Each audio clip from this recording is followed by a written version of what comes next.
Thank you very much for this opportunity to present our work. So I will try to convince you that Bull is a good model to investigate the impact of the sperm epigenome, at least on fertility, and maybe also on offspring phenotype for future projects. And all the work I would like to share with you today has been carried out in a joint lab between INRAE, so my research institute, and Alliance, which is a federation of breeding and advisory companies. So sperm cells represent the ultimate form of cell differentiation. They are motile and transcriptionally silent cells that are meant to survive outside the organism, fertilize an oocyte, and contribute to a new individual.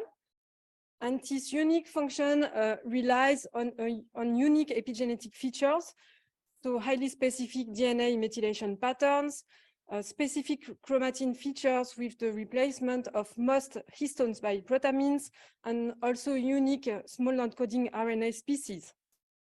And all these epigenetic features are essential for the compaction of the paternal genome and its protection during the transit through epididymis and female genital tract. So sperm epigenome is essential for fertility and embryonic development, and growing evidence also suggests that it is important for the phenotype of offspring.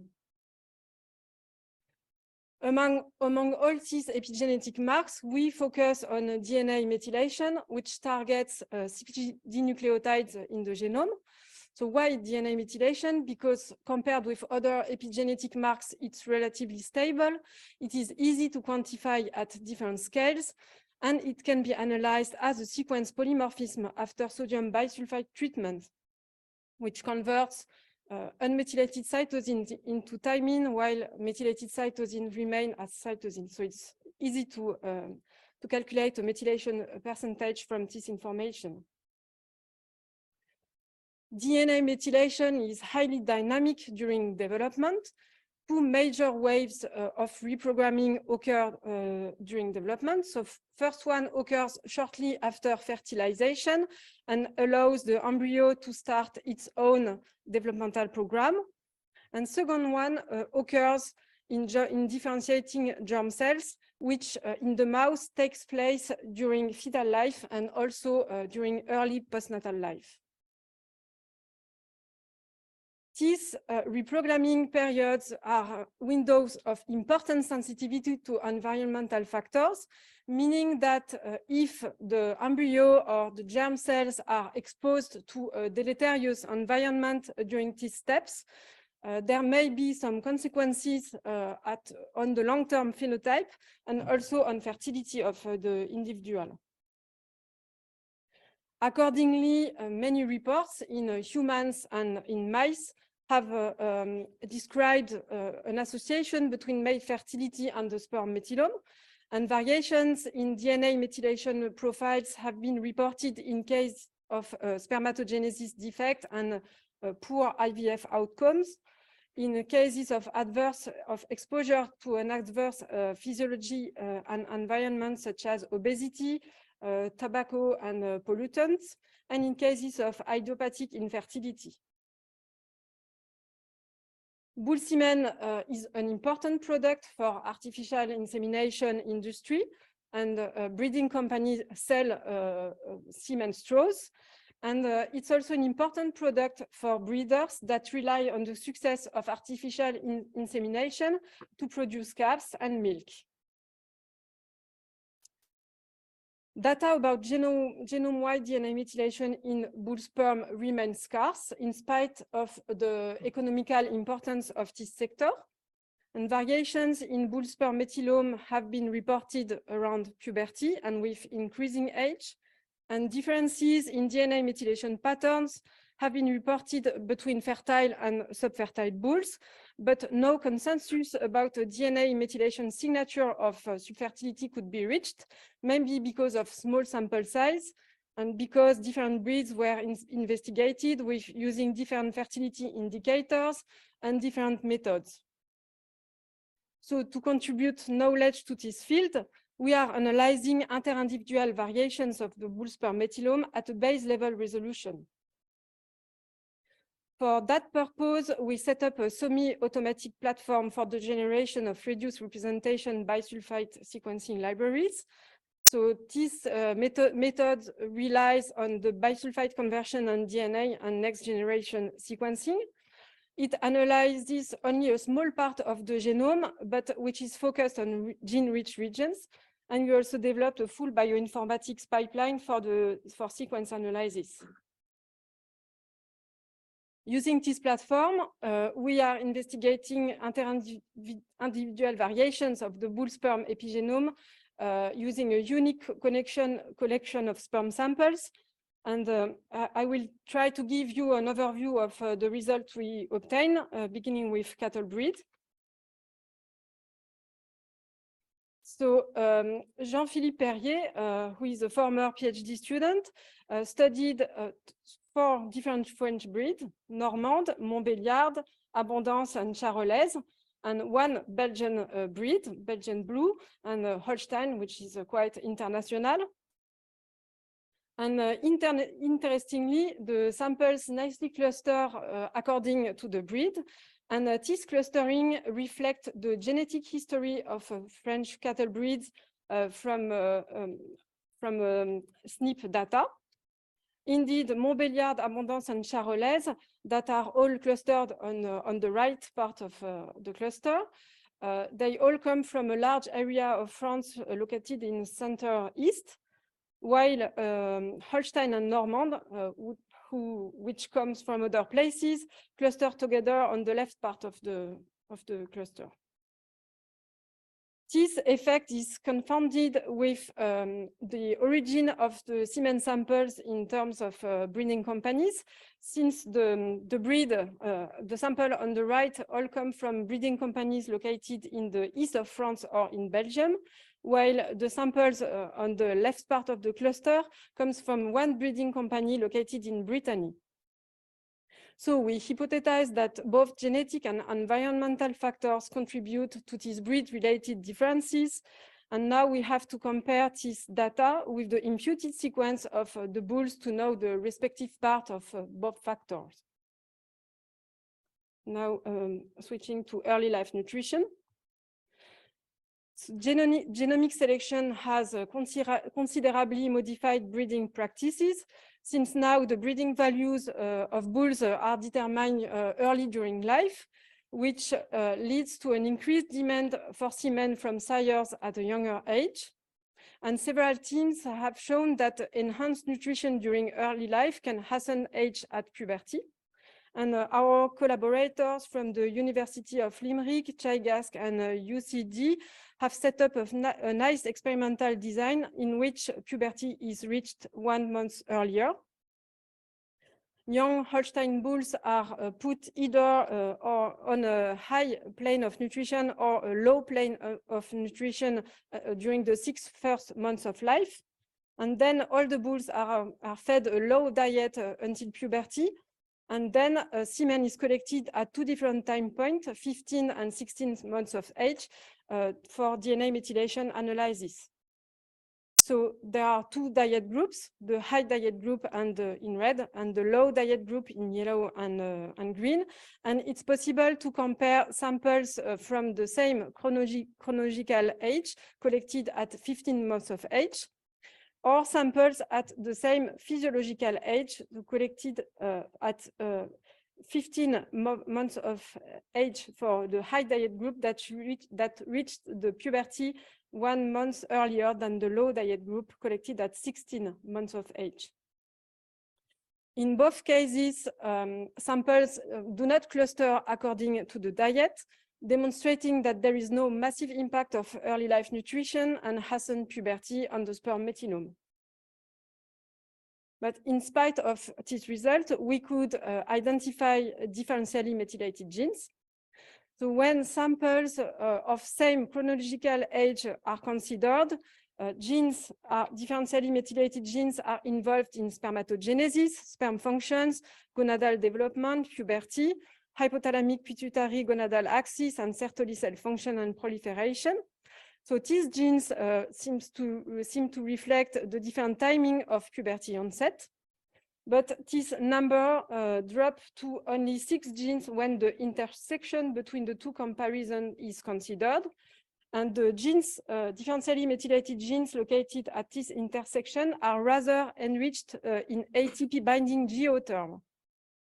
So when samples of same physiological age are considered, it seems that the differentially methylated genes rather reflect the long-term impact of early life nutrition on metabolism. So these results suggest a modest but persistent impact of early life nutrition and hasten puberty on the sperm methylome, and also highlight the 6 first months of life as a window of sensitivity to environmental factors and especially nutrition in this case. Okay, so we also compared semen samples collected from young bulls aged less than 31 months and elder bulls aged more than 50 months. And so samples cluster according to the age of the bull. And interestingly, we could identify more than 7,000 age-related differentially methylated positions. And these positions show on average an increase of methylation with age. And this increase is conserved in different breeds. So all these different colors represent different breeds, and they are all aligned, showing that the impact of age is conserved among breeds. So these results confirm that the epigenetic maturation of sperm is a conserved physiological process, as it has been reported by others in cattle, but also human and mouse. And interestingly, cattle embryos produced using peripubertal sperm display modifications to the DNA methylome and transcriptome, and the methylation signature of aging sperm in humans also seems to be transmitted to the offspring. So this is, of course, of interest for the sector. So I will finish with fertility. So we design an experimental design in order to answer the following question. Is it possible to discriminate fertile and subfertile bulls based on the sperm methylome? For that purpose, we investigated 100 Montbéliard bulls with contrasted field fertility in terms of non-return rate in a cycle after of the inseminated cows 56 days after insemination. So this indicator is very precise because it is calculated from many AI records, and it can be corrected from environmental effects. Interestingly, these bulls, they are production bulls used by breeding companies, and they display normal semen parameters, so it's not possible to distinguish them using these semen parameters. And we generate 100 automated RRBS libraries from these bulls. And the first result that we got is an important inter-individual variability that can be appreciated due to the large cohort size. This inter-individual variability is not related to fertility. It's not related to the origin of the bulls in terms of semen production center. And we could not find any technical artifact that could explain it. It is also unrelated to contamination by somatic cells, which has been assessed based on the methylation values at genes involved in germ cell differentiation, which are supposed to be methylated in somatic cells. It is shown here in these 4 different cell types, 2 different cell types. And they are supposed to be unmethylated in sperm, and this is exactly what we can observe in all 100 samples. So using this data set, during his PhD, Valentin has isolated more than 3,000 differentially methylated positions. But when he compared these DMCs with the imputed sequence of the bulls, it turned out that the majority of these DMCs had an overlapping SNP. And at these CPGs overlapping with SNP, the differences in methylation were rather due to a different distribution of the genotype between the 2 groups of bulls than to a real pure epigenetic difference. So to get rid of this problem, Valentin then repeated the analysis after filtering out all the CPGs overlapping with SNP. And he could isolate less DMCs, but it was still possible to differentiate the bulls based on these DMCs. And interestingly, the differentially methylated genes were involved in sperm function and differentiation and in embryo and fetal development. So using these DMCs, Valentin then constructed a predictive model using a machine learning approach. And he investigated different model quality indicators. So I will show two of them. One is the rate of accurate prediction, which reached 72%. So it's not perfect. And the other one is the ROC curve showing the rate of true positive rate according to the false positive rate. And basically, a dotted line shows a random prediction, which is not the case here. So these machine learning approaches are very powerful, but they have also a lot of defaults. You can discuss with Valentin about that. And it's very important to replicate the results on a completely independent population. And this is what Valentin has done. And he obtained indicators exactly in the same range. So we concluded that although the model is not perfect, a significant part of the male fertility can be predicted from the sperm methylome. So I hope that using these few examples, I could convince you that several steps in the bull semen production procedures may impact the sperm epigenome, because germ cells are here from the beginning of the life of the bull. And it's very important to assess these impacts, because then semen is widely spread to different herds, and it can have consequences on the phenotype of the offspring. So next step is now to investigate the transmission of these variations to next generation. And because during the reprogramming steps, not all the DNA methylation is erased. And also during the reprogramming steps, which are period of sensitivity to environmental factors, there can be some impact on the efficiency of the reprogramming and on a long-term phenotype of the offspring. So in order to identify candidate CPGs that may mediate paternal effects on next generation, we generated in vitro blastocysts from sperm samples. And this graph shows the percentage of methylation in sperm sample from one bull, and the percentage of methylation in a batch of blastocysts is produced from this bull. And we focused on two types of CPG populations. The first one is highly methylated in sperm and lowly methylated in the embryo. And these CPGs are therefore dynamic during reprogramming. And the second population is highly methylated both in sperm and embryo, so it shows more stability during reprogramming. So we hypothesized that maybe this population of dynamic CPGs during reprogramming can be very sensitive to environment and could be the support of long-term effects. And this population, which is more stable, could be the support of intergenerational transmission of epigenetic modifications. So using these CPG candidates isolated from sperm and from the embryo, we are now designing a cattle epichip, a cattle methylation array, in the framework of a European project, which is called RumiGen.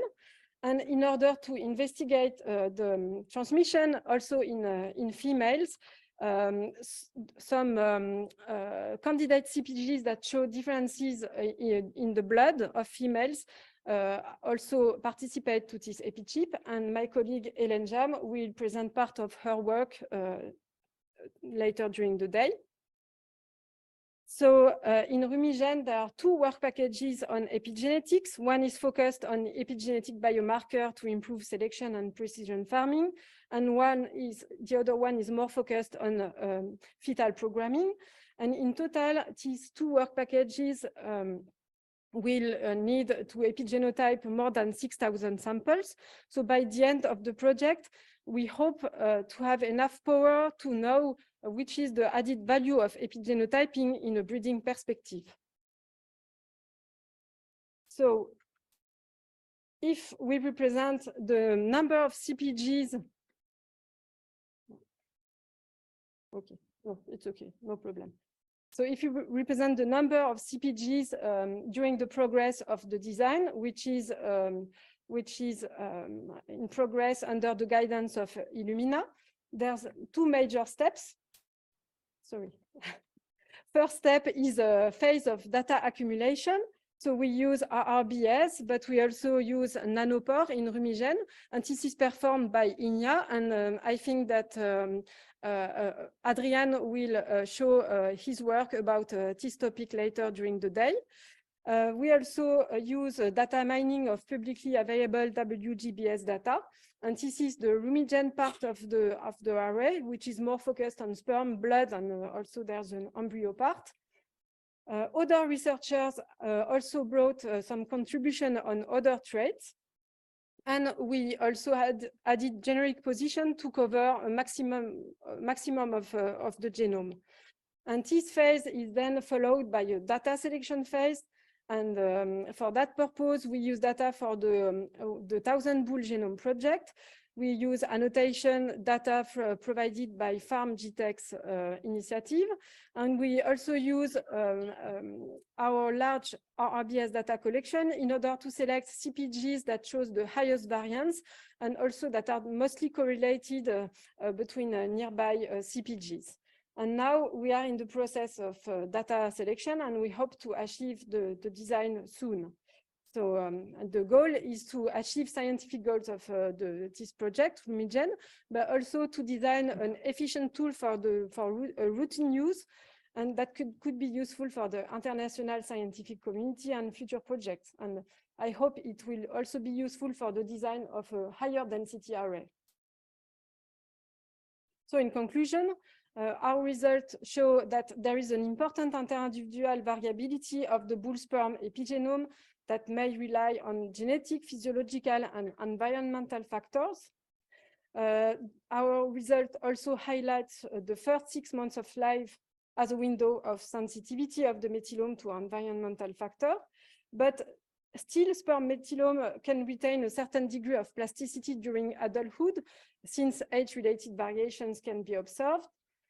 Fertility-related difference can be found in the sperm methylome, and importantly, that they can be replicated using an independent cohort. So altogether, our results call for systematic epigenetic quality control of the bull sperm epigenome to assess any changes in the management of bulls. And next question is, to what degree can variations of the sperm epigenome be transmitted and program the phenotype of offspring? And we hope to answer these questions through the Rumigen project. So with that, I would like to thank all people that contributed to this work, the breeding companies that provided semen samples, our founders, also all the Rumigen partners, and people that are more specifically involved are shown here. And I would like to thank all contributors that accepted to contribute content to this methylation array, people that also contributed samples for Rumigen, and PharmGTEx that supported our initiative. And thank you very much for your attention.